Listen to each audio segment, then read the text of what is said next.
Open a bottle of bubbly. Yeah. Here's to another goddamn new year.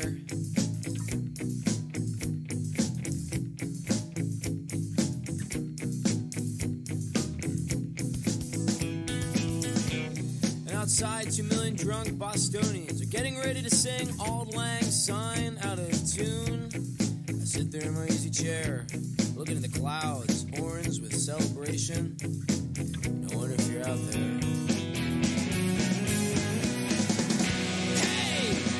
The ice of Boston is muddy and reflects no light, day or night. And I slip on it every time.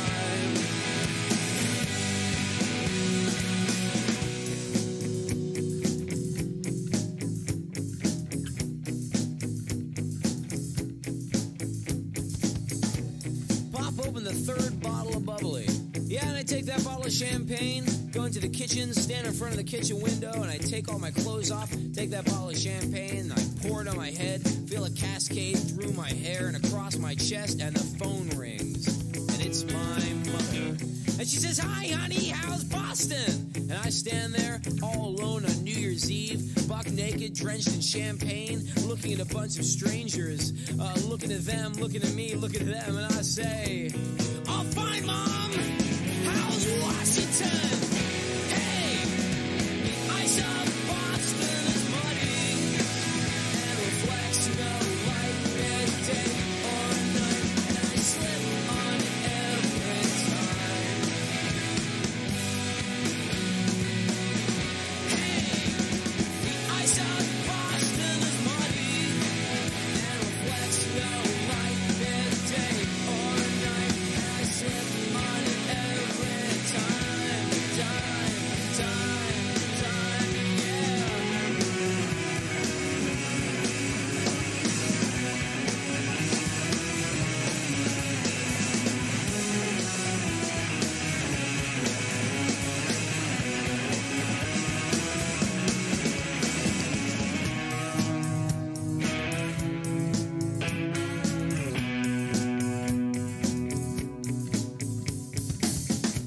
So I guess the party line is I followed you up here.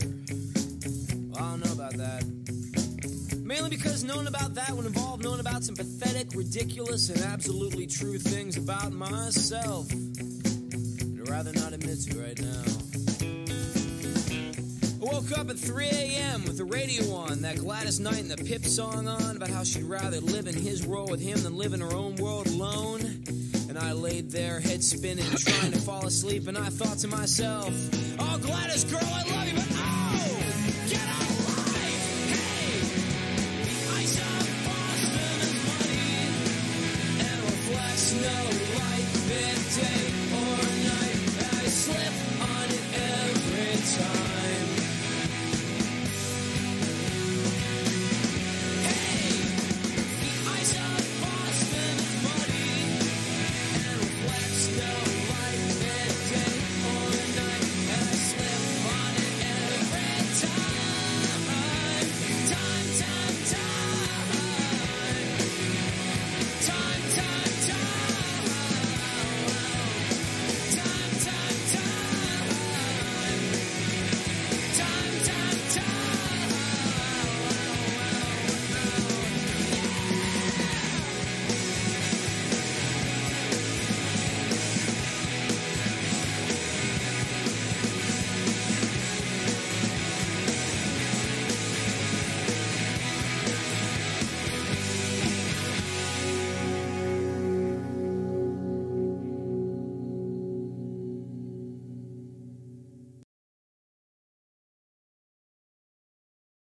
Mario Incandenza's first and only, even remotely romantic experience thus far. In mid-October YDAU, Hal had invited Mario for a postprandial stroll, and they were strolling the ETA grounds between the West Courts and the hillside's tree line, Hal with his gear bag. Mario could sense that Hal wanted to be able to go off by himself briefly, so he contrived, Mario did, to be very interested in some sort of leaf and twig ensemble off the path and let Hal sort of melt away down the path. The whole area running along the tree line and the thickets of like shrubbery and stickery bushes, and heaven knew what all was covered with fallen leaves that were dry but had not yet quite all the way lost their color. The leaves were underfoot. Mario kind of tottered from tree to tree, pausing at each tree to rest. It was 1900 hours, not yet true twilight, but the only thing left of the sunset was a snout just over Newton, and the places under long shadows were cold, and a certain kind of melancholy sadness was insinuating itself into the ground's light. The staggered lamps by the paths hadn't come on yet, however. A lovely scent of illegally burned leaves wafting up from East Newton mixed with the foody smells from the ventilator turbines out of the back of the dining hall. 2 gulls were in one place in the air over the dumpsters over by the rear parking lot. Leaves crackled underfoot. The sound of Mario walking in dry leaves was like crackle, crackle, crackle, stop. Crackle, crackle, crackle, stop. An Empire Waste displacement vehicle whistled past overhead, rising in the start of its arc, its one blue alert light a twinkle. He was around where the tree line bulged herniatically out toward the end of the West Court's fencing. From deeper inside the thickets on the lip of the hillside came a tremendous crackling and thrashing of underbrush and trailing willow branches, and who should heave into unexpected view but the USS Millicent Kent, a 16-year-old out of Montclair, New Jersey, number 1 singles on the girls' 16's A squad, and 200 kilos, if she was a kilo. Southpaw one-hander of the backhand side, a serve Donnie Stott likes to clock with radar and chart.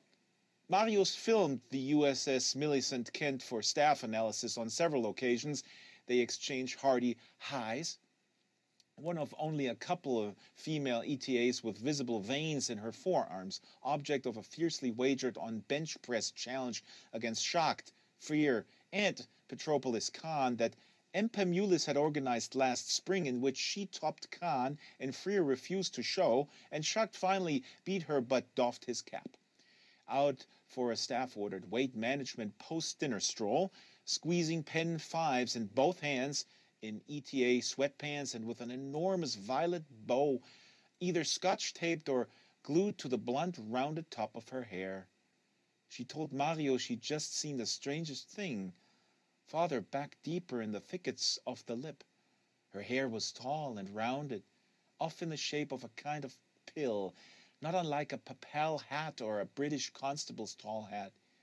Mario said the bow looked terrific, and what a surprise to come face to face like this out here in the chill dusk. Bridget Poon had said the USS Millicent Kent's coffer looked like a missile protruding from its silo in preparation for launch.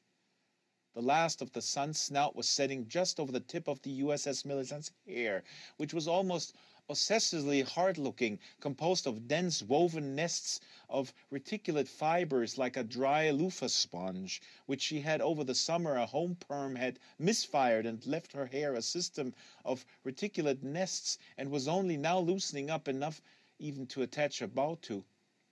Mario said that, well, the bow set her off to a T was all he had to say on the matter. He hadn't literally said chill dusk. The USS MK said she'd been amusing herself beating her way through one of the brambly thickets Mrs. Incandenza had, when she'd still spent time outdoors at all, planted to discourage part-time employees from short-cutting up the hillside to ETA, and had come upon a husky 6-brand telescoping tripod, new and dully silvery-looking, and set up on its 3 legs right in the middle of the thicket. For no visible reason, and with no footprints or visible evidence of path beating anywhere around except the USS Millicent's own. The USS Millicent Kent stowed a tennis ball in each hip pocket and took Mario's claw and said, "Here, to walk this way," and she'd show him real quick and get his feedback on the issue, and plus have a witness when they got back and she told people about it. Mario said the Husky 6 came with its own panhead and cable release, with the girl supporting him with one hand and beating an easement through the brush with the other. They proceeded deeper into the thicket on the lip. The outdoor light was now the same hue as USS MK's hairbow. She said she swore to God it was around here someplace. Mario said his late dad had used a somewhat less snazzy 4-model Husky back in his early days of making art films, when he also used a homemade dolly and sandbags and halogen spots instead of kligs. Several different species and types of birds were twittering. The USS Millicent Kent told Mario that, off the record, she'd always felt he had the longest, lushest, prettiest lashes of any boy on 2 continents. 3 if you counted Australia. Mario thanked her kindly, calling her ma'am and trying to fake a southern accent. The USS Millicent Kent said she wasn't sure what were her old footprints from finding the thicket with the tripod and what were their more recent footprints from trying to find the old footprints, and that she was worried because it was starting to get dark and they might not be able to find it, and then Mario wouldn't believe she'd seen something as batshit sounding as a gleaming silvery tripod all set up for no reason in the middle of nowhere. Mario said he was pretty sure that Australia was a continent. Walking, he came up to around the bottom of USS Millicent's rib cage. Mario heard crackling and thrashing from some other thicket nearby, but was certain it wasn't Hal, since Hal very rarely made a lot of motion noise, either outside or in. The USS Millicent Kent told Mario that though she was an admittedly great player with an overwhelming haul ass up to the net and loom over it like a Titan game in the Betty Stove Venus Williams power game tradition, and headed for an almost limitless future in the show, she'd confide in him in private out here that she'd never really loved competitive tennis, that her real love and passion was modern interpretive dance, at which she admittedly had less unconsciously native gifts and talents to bring to bear, but which she loved and had spent just about all her off-court time as a little girl practicing in a leotard in front of a double-width mirror in her room at home in suburban Montclair, New Jersey. But that tennis was what she had limitless talent at, and got emotional strokes and tuition waiver boarding school offers in, and then she'd been desperate to get into a boarding school.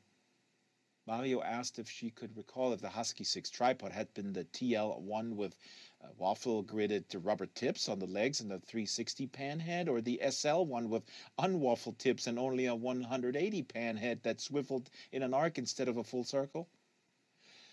The USS Millicent revealed that she'd accepted a scholarship to ETA at age 9 for the sole reason of getting away from her father. She referred to her father as her old man, which you can just tell she capitalizes. Her mother had left home when the USS Millicent was only 5, running off very abruptly with a man sent by what had then been called Con Edison to do a free home energy efficiency assessment.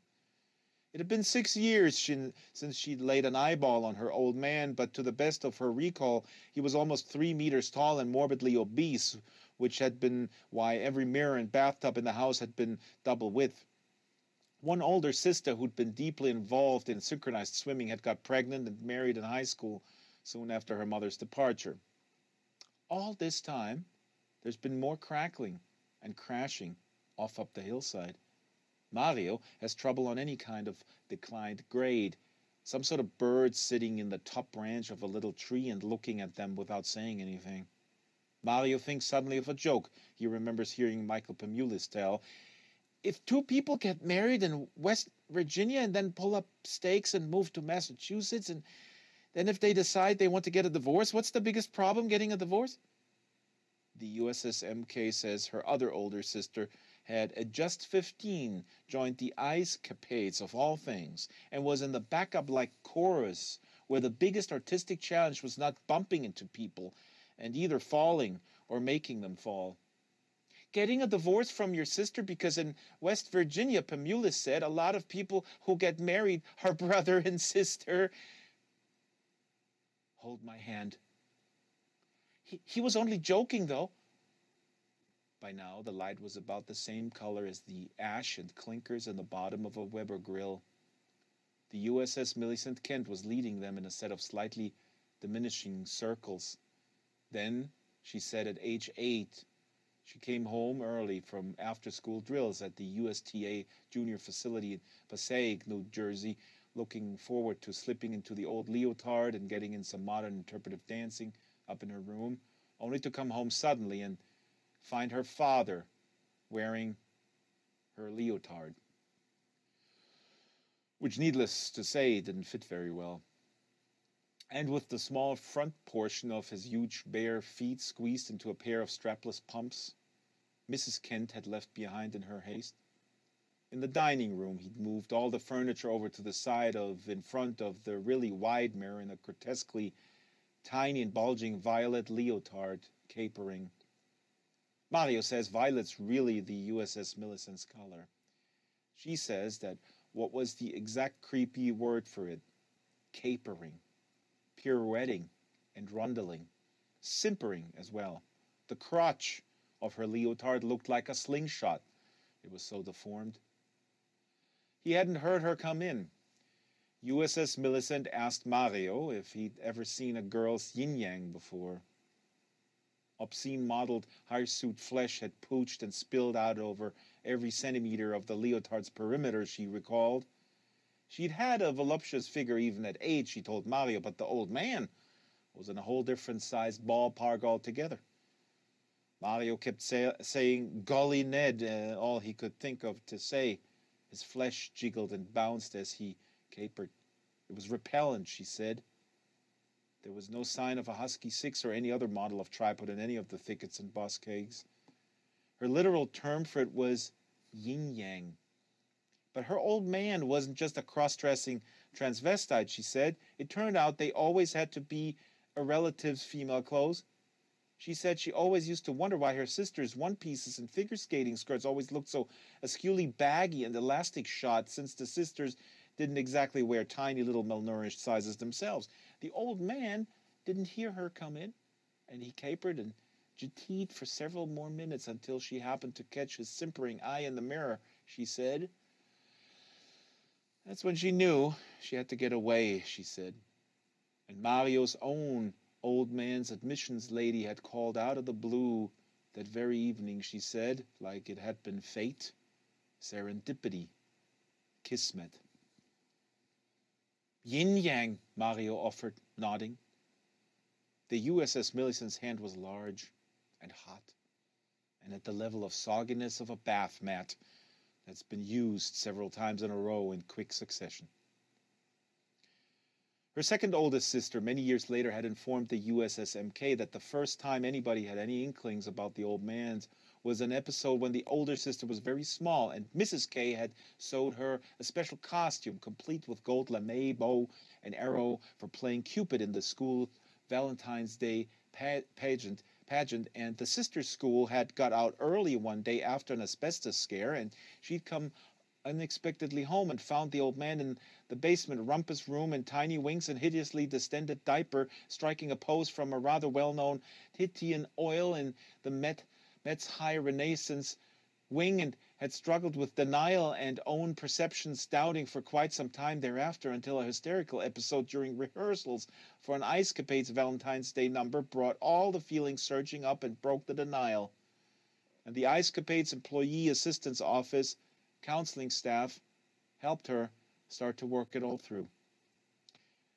At which point USS Millicent stopped them in an unprickly thicket of what later turned out to be poison stomach, and turned with a strange glint in the one eye that wasn't in pine shadow, and crushed Mario's large head to the area just below her breasts, and said she needed to confess that Mario's eyelashes and vest with extendable police lock he used for staying upright in one place had for quite some time now driven her right around the bend with sensual feeling.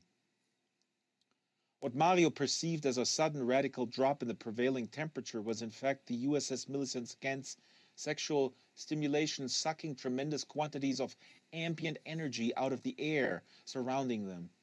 Mario's face was so squashed against the USS Millicent's thorax that he had to contort his mouth way out to the left to breathe.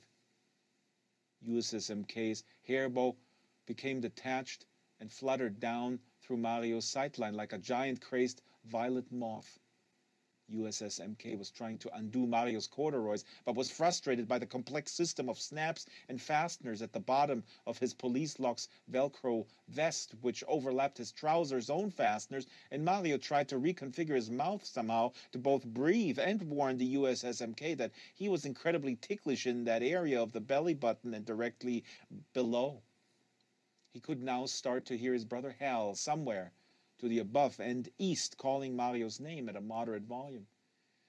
The USS Millicent Kent was saying there was no way Mario could be any more nervous than she was about what was happening between them. It's true that the sounds of Mario sucking air out of a severely leftward contorted mouth could have been interpretable as the heavy breathing of sexual stimulation. It was when the USS Millicent wrapped one arm around his shoulder for leverage and forced her other hand up under the hem of the tight vest and then down inside the trousers and briefs, rooting for a penis, that Mario became so ticklish that he began to double up, clearing his face of USS Millicent's front and laughing out loud in such a distinctive high-pitched way that Hal had no trouble beelining right upon them, compromised through his navigational systems, were after 15 or so secret minutes alone in the fragrant pines. Mario later said it was just like when there was a word on the tip of your tongue that try as you might, you can't remember until the exact second you stop trying and it pops right into your head. It was when the three of them were walking together back up the hillside toward the tree line's lip, not trying to do anything but get back to Commonwealth administration by the most direct route in the dark, that they stumbled upon the cinematic tripod, a dully glinting TL waffle-tipped husky, in the middle of what wasn't such a very tall or thick thicket at all.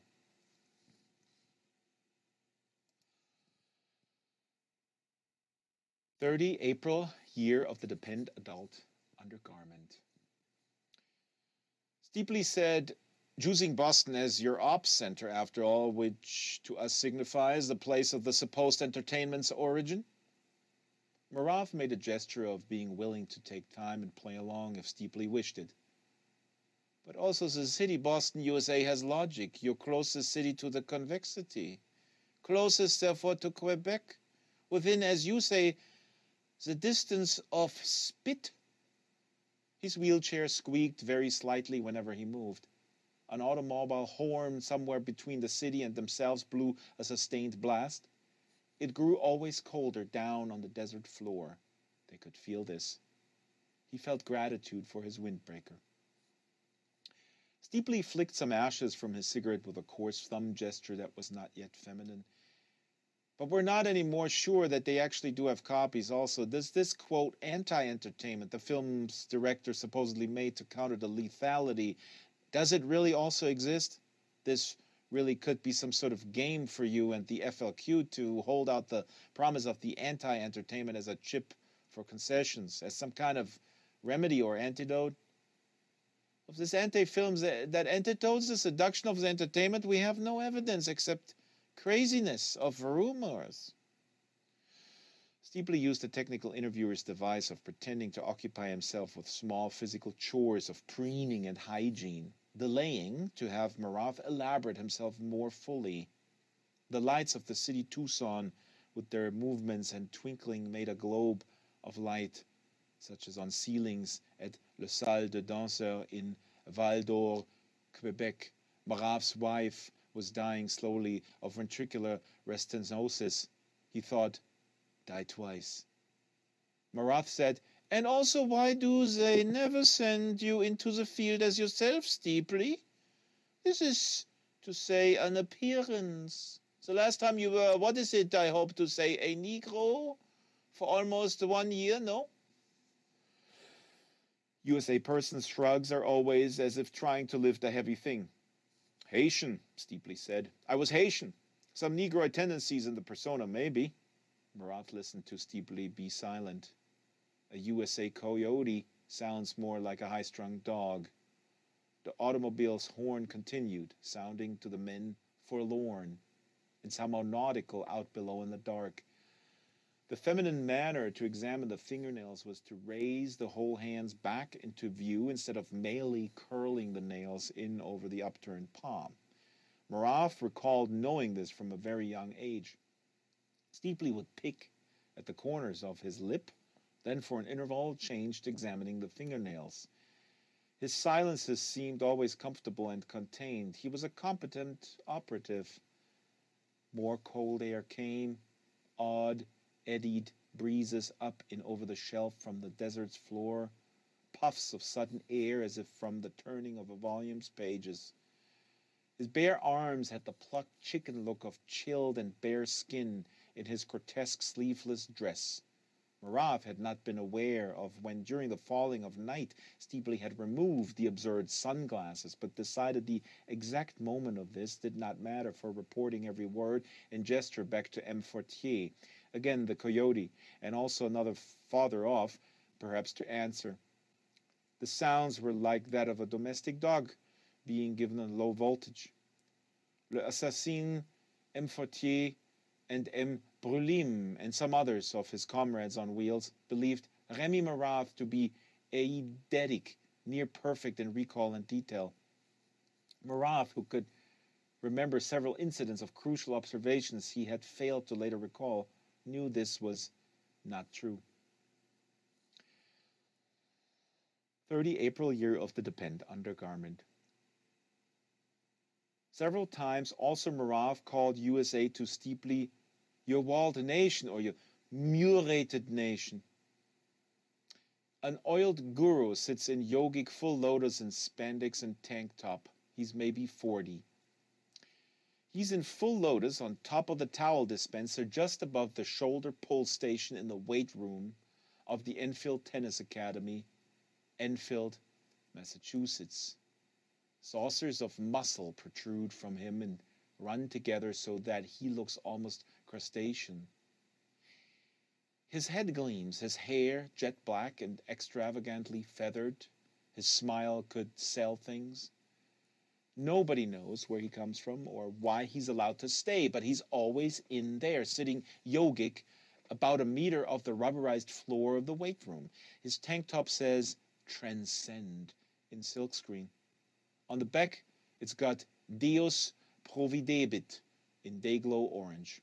It's always the same tank top. Sometimes the color of the spandex leggings changes.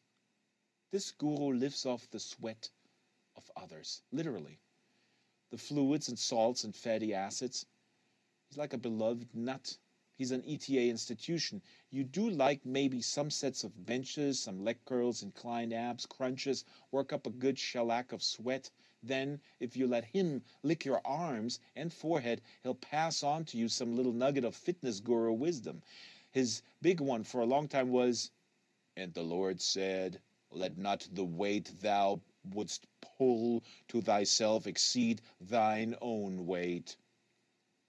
His advice on conditioning and injury prevention tends to be pretty solid, is the consensus. His tongue is little and rough but feels good like a kiddie's. It isn't like a sexual thing. Some of the girls let him too. He's harmless as they come. He supposedly went way back with Dr. Incandenza, the Academy's founder, in the past. Some of the newer kids think he's a creep and want him out of there. What kind of guru wears spandex and lives off others' perspiration, they complain. God only knows what he does in there when the weight room's closed at night, they say. Sometimes the newer kids who won't even let him near them come in and set the resistance on the shoulder pull at a weight greater than their own weight. The guru on the towel dispenser just sits there and smiles and doesn't say anything. They hunker then and grimace and try to pull the bar down, but like lo, the overweighted shoulder pull becomes a chin-up. Up they go, their own bodies, toward the bar they're trying to pull down. Everyone should get at least one good look at the eyes of a man who finds himself rising toward what he wants to pull down to himself. And I like how the guru on the towel dispenser doesn't laugh at them or even shake his head sagely on its own brown neck. He just smiles, hiding his tongue. He's like a baby. Everything he sees hits him and sinks without bubbles. He just sits there. I want to be like that, able to just sit all quiet and pull life toward me, one forehead at a time. His name is supposedly Lyle.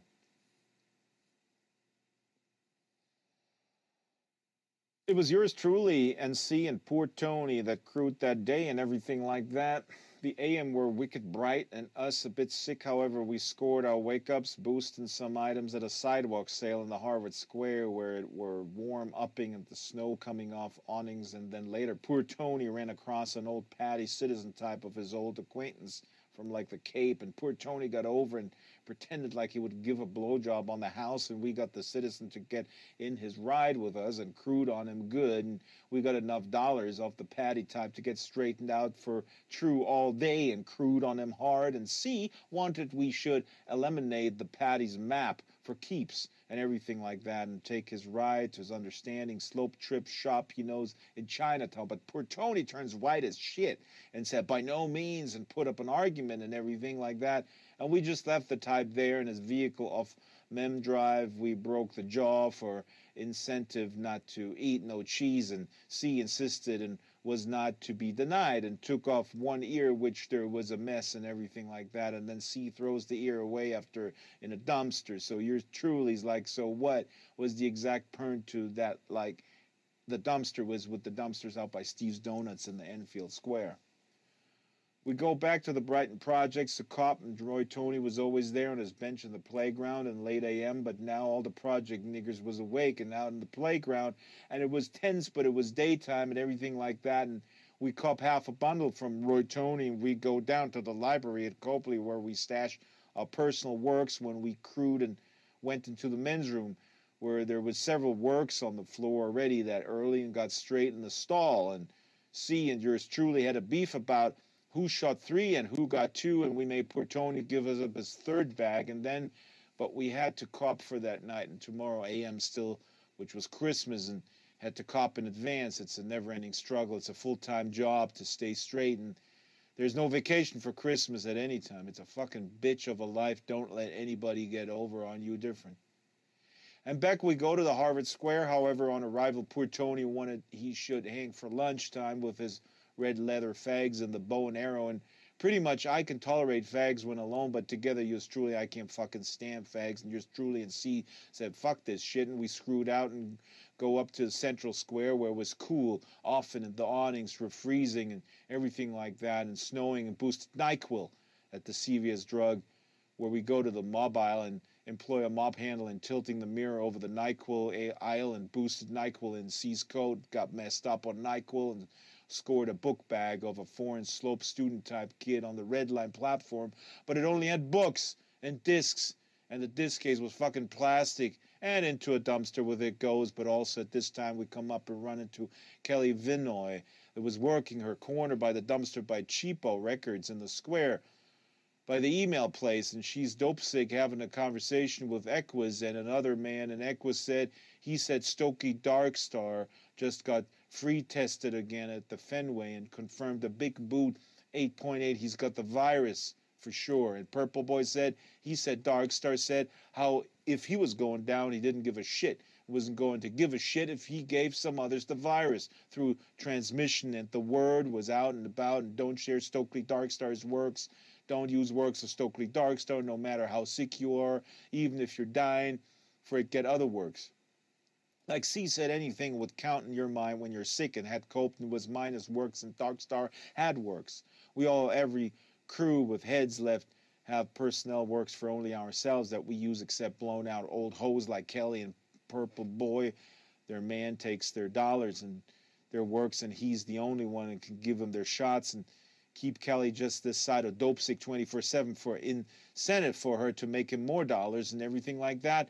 There's nothing worse than a pimp, and Boston pimps are the worst. They're 10 times worse than New York City pimps that are supers to be so heartless in New York City, where you're truly peddled ass in the Columbus Square for a time of my youth, like Stokely Darkstar before departing for green pastures. And we had a conversation, but we were coming down and it was getting dark and snowing for a white Christmas. And if we didn't crew before like 2200, Roy Tony's niggers would be too drunk to keep them from beefing with us, and there'd be a beef and everything like that if we got to cop after 2200 hours. And who needs a grief? So back we redline to the Harvard Square, and all the foreign students are in the bars, and we locate poor Tony smoking hash with fags back of Au Bon Pain, and say, let's roll for foreign student stuck here for Christmas in the bars and cop before 2200 hours. And so we all go on the ice from the frozen melted snow to the bow and arrow in the square with poor Tony and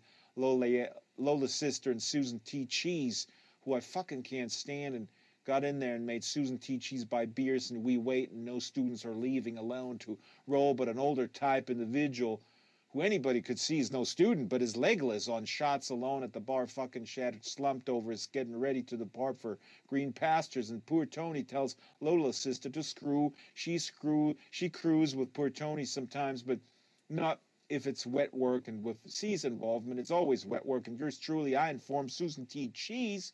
She knew better than not to screw as well. And the older individual departs shattered and holding onto walls in a high-class and promising coat for the possibility of dollars, and Pern's his old nose this way and that and everything like that through the bow and arrow window. C wipes the steam off and has a conversation with a Santa Claus ringing a big bell for the kettle.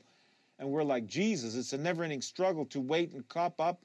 But after a while, finally, after stiffing the Santa Claus, we watch the pics, the direction, finally at last up Mass Avenue toward the Central Square on foot. And poor Tony beats it around the block to get up in front of him around the block on the ice in his fucking heels and feather snake around his neck, and gets him somehow.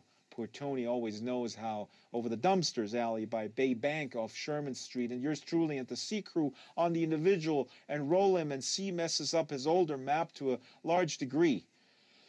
And we leave him in no condition to eat cheese in a snowdrift of Matterhorn under the dumpster, and C wants to siphon out a vehicle on Mass Avenue and set him on fire, but he has $400 on his person, and then some, and then a coat with a furry collar and a watch. We really scored, and C even goes so far to take the non-students' shoes, which they don't fit, and in the dumpster they go. But so back we go to the Brighton projects, but it's post 2200 hours. It's too late. Roy Tony hasn't got his piss boys, but he's not open for commerce, and yet it's like a nigger convention in the playground of the Brighton projects with their glass pipes and their Crown Royal and purple bags and everything like that in the playground of the projects. And if they smell we're holding this kind of dollar amounts, they will crew on us in numbers. Their animals at night with their purple velvet bags and pea dope and ready rock crack. One large nigger in the Patriots hat that has a heart incident, and down he goes on the black top by the swing set right in front of us.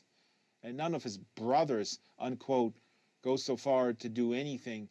He lays their animals at night, and we screw out with rickety speed from the Brighton projects, and we converse. And poor Tony wants to just go over the line to the Enfield Square and try and just cop pea-dope from Delphina down by the Empire hangers, or else what else hang with the fags at Steve's Donuts, and hear who else is holding weight in Enfield or Alston and everything like that. But Delphina's pea is from Bunk the World is out and about, that it's all mannitol and quinine. You might as well fucking cop X-Lax or Shrep, and see dope slaps poor Tony, and see wants to redline down to Chinatown, but poor Tony turns white as shit and says Chinatown's too dear in dollars and everything like that. And even for like bundles, Dr. Who is $200, but at least it's always good. But we have $400 and then some, and see Pern's out. We can fucking well afford Who's well-known excellent ski for once at Christmas. And poor Tony stamps a high heel and says, but how we've got enough dollars to stay straight and get Lola's sister straight for Christmas and all lay up and not have to never-ending struggle at Christmas, and 2 or more days after that if we don't blow it on Christmas Eve in Chinatown instead of waiting for 2 or more days.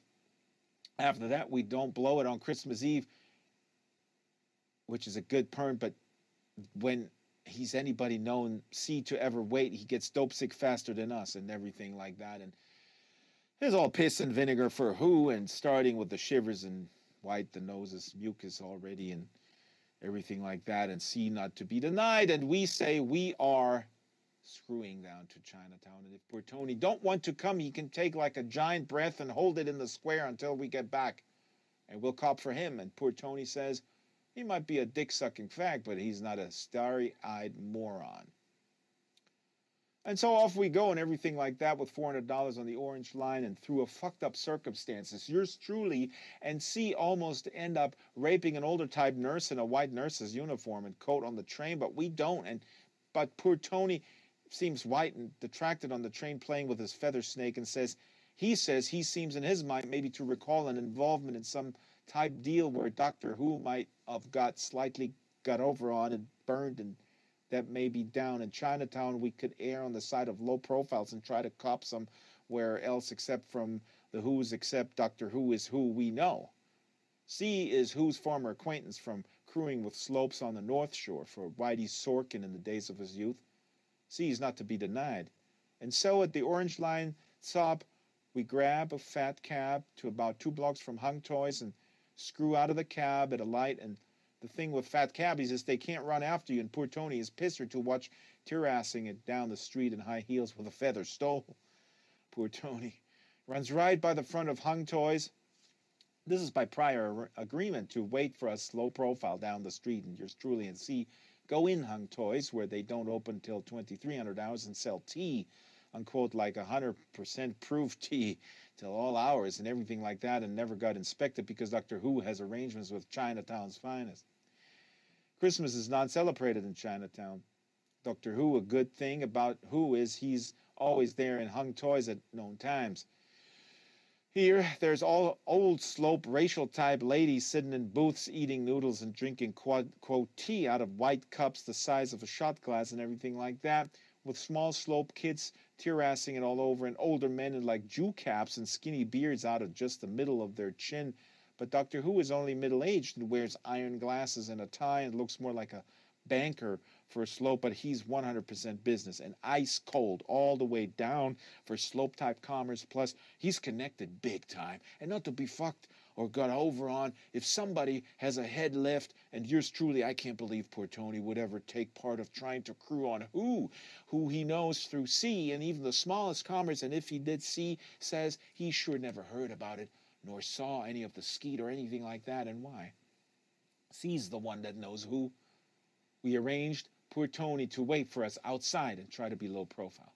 It's sub-zero snow, and he's in a leather spring coat and stolen brown wig tats that's no good as a hat, and hell freeze his low profile balls off. And C was trying to smile, and he told Doctor Who we needed 3 bundles, and Doctor Who was smiling in his slope manner, said the boosting live must surely be excellent, and C laughed and said most excellent. C's tied with Slopes. He does the talking and everything like that, and he says we're going to lay up low profile for the Christmas vacation and not crew, because I had a rape type situation from an older nurse last night on the T and almost got pinched by the T's finest. And Doctor Who nods in a special subservient manner he uses for non-slopes, who he's really polite with, but he's a dictator to his slopes when we see you. And Who goes back behind the curtains in the back of Hung Toys.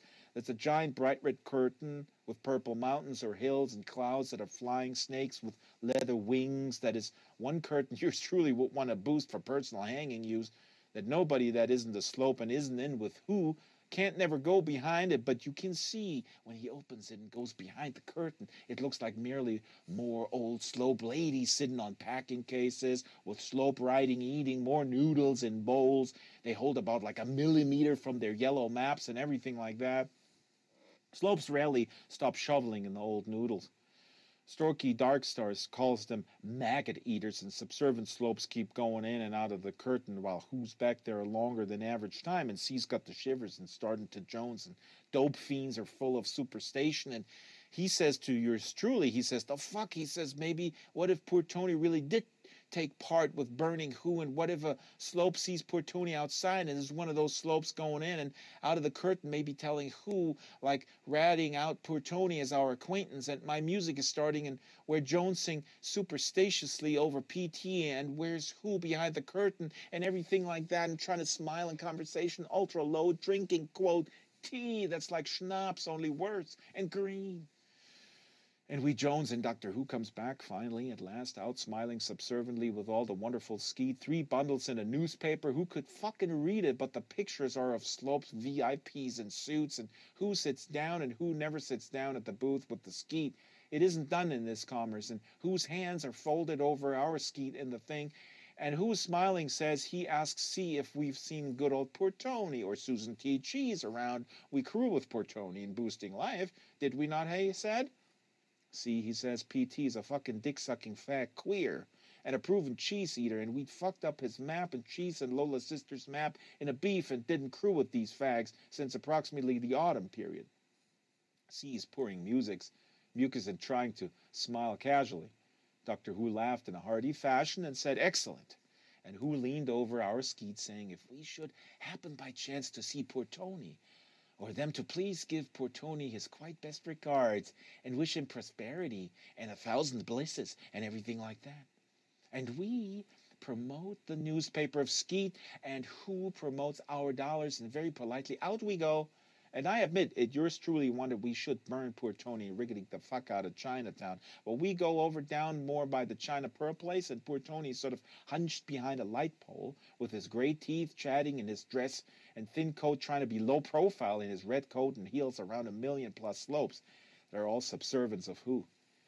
And later, after screwing out, we didn't tell him of what Who said about sitting down and asking about him and Cheese's blisses, and we screwed to the orange line to our hot air blower gate we use at night at the library behind the Copley Square, and we get our personal works out from behind the brickworks, behind the bush by the hot blower gate where we stash our works, and we're eagerly into the first bundle, and we're cooking up, and notice poor Tony doesn't the least bitch when yours truly and CT are first in line, seeing as we're the ones that copped it, and poor Tony's gotta wait as usual, except I notice he doesn't bitch even a little. Normally poor Tony keeps up his usual whine.